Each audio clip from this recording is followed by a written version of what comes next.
Look at us. Look at this. I am utterly thrilled and, can I be honest, aghast and taken aback that you're wearing a suit. Of course I would put a suit on for James Corden. But you don't wear a suit for your own I show. think to host a show in a suit, you got to be a sucker. But you talk to me about the suit, non-suit. When did that happen? Well, during How the much pandemic, is it discussed? I stopped wearing a suit during the pandemic. Yeah.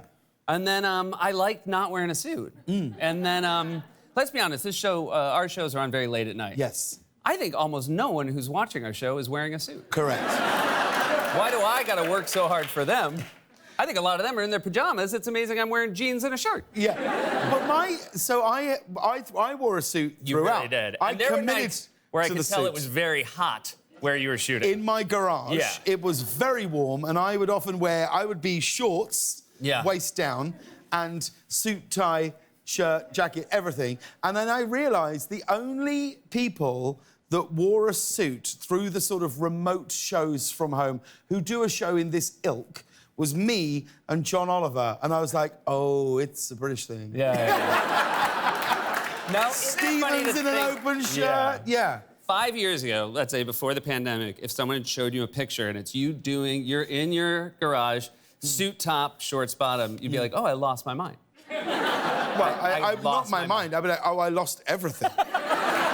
I lost everything, and I'm in some form of institution, and they pretend that I have a show. The doctor said something will break if he doesn't. He has to. We have to pretend at 3 p.m. that he goes and does a TV show. And every day they say to a different, nurse, today you're Hugh Jackman. Correct. Yeah. And you go in, he'll interview you. Does this feel odd for you at all, being here? It's so odd. Does it really? You know, it's funny. I don't know if people ever do this to you, but I'll have a guest, and when it's over, they'll say, I don't know how you do this every night. And I always say, I don't know how you're on once a year. Because doing it every night, you get used to it. But this feels so weird. Also, I don't like that my legs are out. I want you to know I've been thinking about my legs and where I'm putting them this whole time. Really? Yeah, I'm very nervous. This is what I'm doing the whole show. When you watch my show... Let's take a closer look. Exactly. Yeah, that's it. Well, we also... You got a better setup here because you obviously have an electrical grid. The pedals is what keeps the light on. Got it. Yeah. Now, this is your first time here on the show. When you're on another late-night show, and obviously I've been on your show. Yep. You've been on lots of other people's shows, as have I. When you're at another show, do you do that thing where you're looking around like, they got better snacks than us? They do that a little differently. Do you do that sort of thing? The thing that I realized today, because it's been a while since I've been a guest on one of these, but during the commercial break, every now and then, I'll be talking to the audience like you did, and I'll see they'll open up the door where our guests walk out, and I see the stage manager points to where I am, as if to say, you want to walk to there.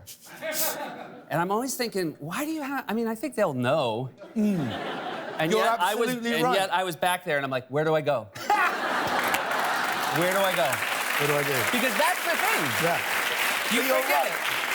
You're absolutely right. No, if there wasn't someone going, do that, they go, you're going to sit in the seat closest. The seat closest to Jimmy. Yeah. No They're guest... like, that guy, the guy on the screen, that's the same guy down by the... So walk right towards the host of the show. Yeah. And meanwhile, I'm like, right through it? Okay, cool. Yeah. No guest has ever got to a late-night show and gone, well, I've no idea what to do here. I've never...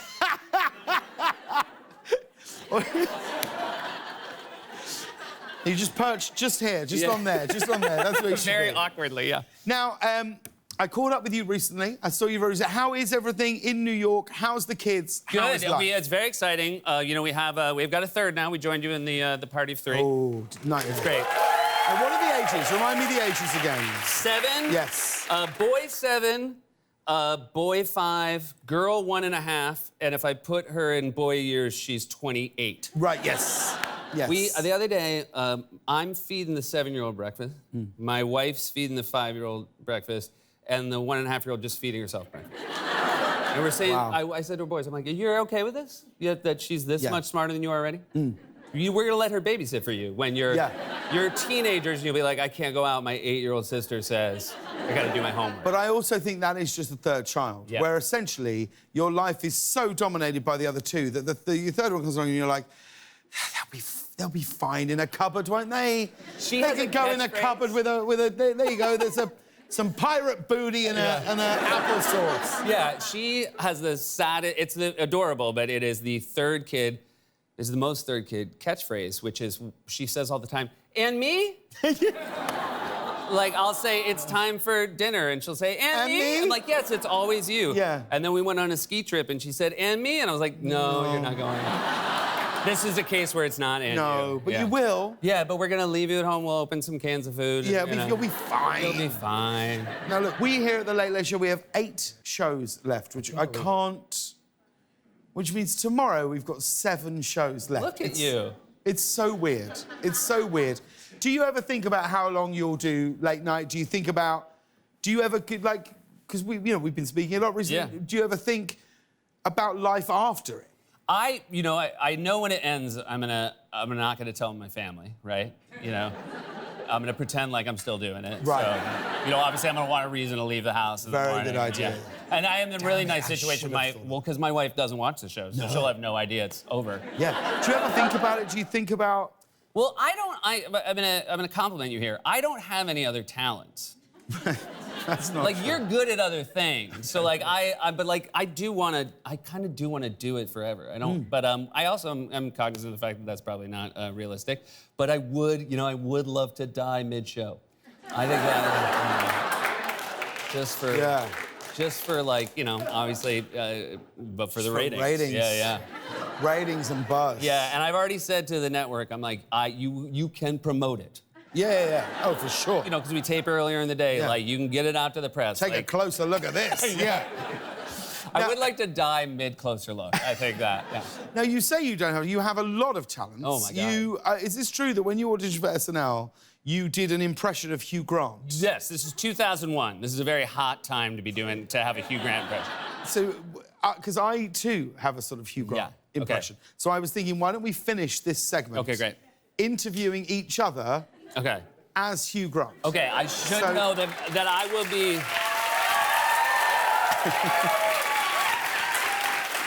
Okay. I'm sort of stammering and ashamed. Well, that's all right. Okay, yeah. God, frightfully embarrassing. Frightfully. Terribly sorry. It's... You go, strangers. please. How do you... I mean, a question. What do you even... I don't... How? No, I think... We could... would it be possible? Frightfully... Stick around. More with Seth when we come back.